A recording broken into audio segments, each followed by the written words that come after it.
আমাদের দেশে অনেক জিকির আছে, অনেক লাফালাফি করে, অনেকে আছে আল্লাহ আল্লাহ জিকির করে না, ছাদের উপরে উঠে জিকির করে, পুরো মসজিদ মনে ছাদ উঠে চলে যাবে, 150 জন 100 জন এমন ভাবে জিকির করে যে দেওয়াল সব ভেঙে যাবে। এগুলো বেদাত। এই জায়গায় দিন আছে ওখানে বেদাত আছে, যেখানে দিন নাই ওখানে বেদাতের কি কাজ? বুঝেননি? বেদাত তো বলা হয় যে দিন মনে করে করা, এখন যে দিন মানেই না ওকে বেদাত করবে না। মাহফিলের মধ্যে আমরা বেদাত করি, মাদ্রাসা চালানোর ক্ষেত্রে আমরা বেদাত করি। আমি এই জন্য বলছি এখানে অনেক মাদ্রাসার পরিচালক আছে, অনেক মাদ্রাসা শিক্ষক আছে, এই জন্য বলতেছি মাদ্রাসা পরিচালনার ক্ষেত্রে যেন আমার বেদাত না হয়ে যায়।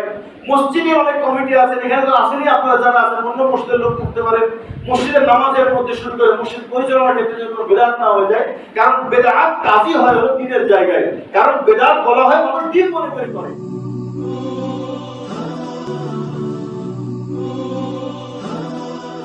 যে কাইফিয়ত বলা হয়েছে জিকির, জিকিরের ক্ষেত্রে শরীয়ত যেভাবে নিয়ম দিয়েছে, শরীয়তের নিয়ম দিয়েছে জিকির দুই রকম। কয় রকম?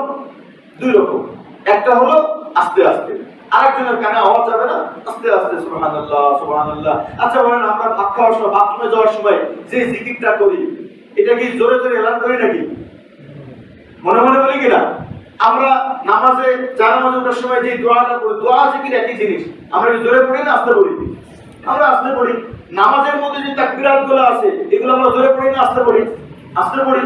তো যত জিকির আছে, উদউ উযকুর রাব্বাকা তাদাররুআ ওয়া খুফিয়া, আল্লাহ তাআলা কোরআনে পাকের মধ্যে বলেন যে তোমরা আল্লাহ তাআলার জিকির করো খুব কান্না করে এবং খুফিয়া, গোপনে। কারণ জিকির একটা ব্যক্তিগত আমল। তো জিকির যত করা যায় আস্তে করলে ভালো। হ্যাঁ, যদি জিকির শেখার জন্য একটু জোরে করার অনুমতি আছে, দুনাল জাহার বলা হয় যে খুব উচ্চ স্বরে না, কিন্তু উচ্চ স্বরে না, একটু সুবহানাল্লাহ সুবহানাল্লাহ সুবহানাল্লাহ এই পর্যন্ত অনুমতি আছে।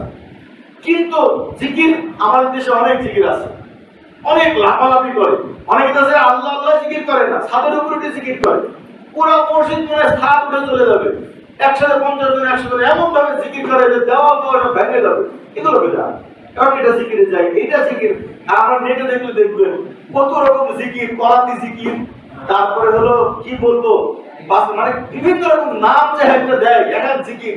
কোনটাই হলো মুখে না, শুধু নাক দিয়ে নিঃশ্বাস বার করে জিকির, কোনটা আমাদের ধ্যান দিচ্ছে, কোনটা আবার ঢোল টাপলা দিয়ে। আর 8 মাসের জিকির তো আপনার কাছে দেখেনি, কি যে করে আপনার তো ভালো লাগে। তো জিকির সবাই কি করতেছে? জিকির করতেছে, কিন্তু সব জিকির কিনা, সব জিকির শরীয়ত না। জিকির উত্তম ইবাদত, কিন্তু সব জিকির উত্তম ইবাদত না। কিছু জিকির আছে যে জিকিরগুলো বেদাতে পরিণত হয়ে যায়।